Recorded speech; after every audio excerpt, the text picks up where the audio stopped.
and the different events over these next few weeks. And she thought to herself, I really got to put these dates on my calendar. Then she started to think, all those cookies she has to bake too. She was thinking about the different types she was going to make. And then she also thought, in another week she has to order the meat because she orders this special lamb and things like that, and it takes 2 weeks. Then she thought to herself, probably it'd be this afternoon, it'd be a good idea to put the decorations up around the house. And she said this list kept going on and on and on. And then all of a sudden she found herself at the end of Mass and she left. There's a word, my friends, in today's gospel that's listed 4 times. Do you know what it is? Right, watch. Watch. I looked that up. I looked it up because if something's listed 4 times in a few sentences, it's important. It means to look for something or to give your attention to. And I thought that's a great definition of what Advent is. We're looking for something, right? We're looking for Christmas, and we need to give our attention to this little period before Christmas. And usually we don't watch enough. Christmas comes and goes, my friends. It's a very, very special time of the year. Not only for families, my friends, and I think that's wonderful as well. I think it's very much needed. But there's a spiritual element to Christmas that we sometimes tend to forget amidst all the other activities. With that article about talking about Alice and consumed with this was another man.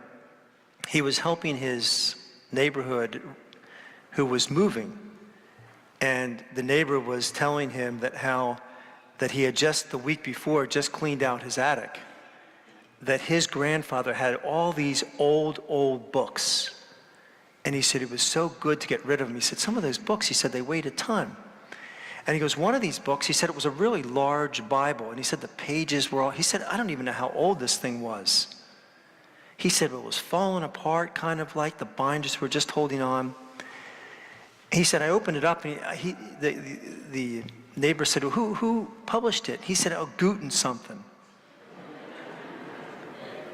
He said, you mean Gutenberg? And he said, yeah. He said, yeah, that's it. And he Googled it from the phone, what a Gutenberg Bible is. Those are one of the earliest Bibles my friends made in print, And he Googled it up, and he's looking at things, look at his phone, and he said, that Bible might have been worth some money. He said, oh no. He said, not this one. He said there was things scribbled all throughout the Bible, he said. He said on almost every page, it was like little notes written here and scribbled all over it. He said in the front cover, it just said Luther on the top of it. He said it really wasn't worth anything, so I threw it out. The man who wrote the article was probably more upset about it than the neighbor. He said that Bible alone was worth over $1 million. But my friends, he didn't see any value in that. And that's what happens. Sometimes we don't see the spiritual value in preparing for Christmas, do we? There's a spiritual value to it because Christmas is a religious holiday. It's a religious holiday, my friends, and we need to do something. We need to pray a little more. We need to read a little more. We need to do something to enkindle and prepare our hearts for Christmas, because that's what Advent is all about. Pastor David Peterson was preparing for a sermon, and his little daughter came in. And it was the weekend before, it was the couple days before this weekend. And she said, Dad, can we play? And he said, sweetheart, we can. He said, I'm right in the middle of this sermon. He said, in an hour I'll be finished, and then we can play. And she looked up, she was 4 years old. She said, Dad, after you're finished, I'm going to give you a great big hug. And he kind of patted her on the head, and she left. And then she was ready to close the door, and he's standing there watching, and all of a sudden she does this U-turn, and she goes running into his arms and gives him this huge little hug, bone-breaking hug. And her dad says, darling, he said, I thought you said you were going to give me a hug after I finished.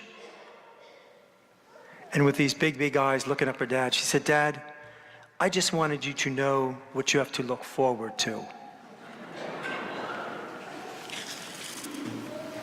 And he said, "You know, that's what Advent's all about, isn't it?" He said, "My 4-year-old daughter just told me what Advent's about. Giving our attention and looking forward to something very, very special. And it's Christmas, my friends. It's a beautiful holiday, but there's also a religious element to it. And may we give some time and attention to it, my friends, and don't always place the value of preparation. God bless you."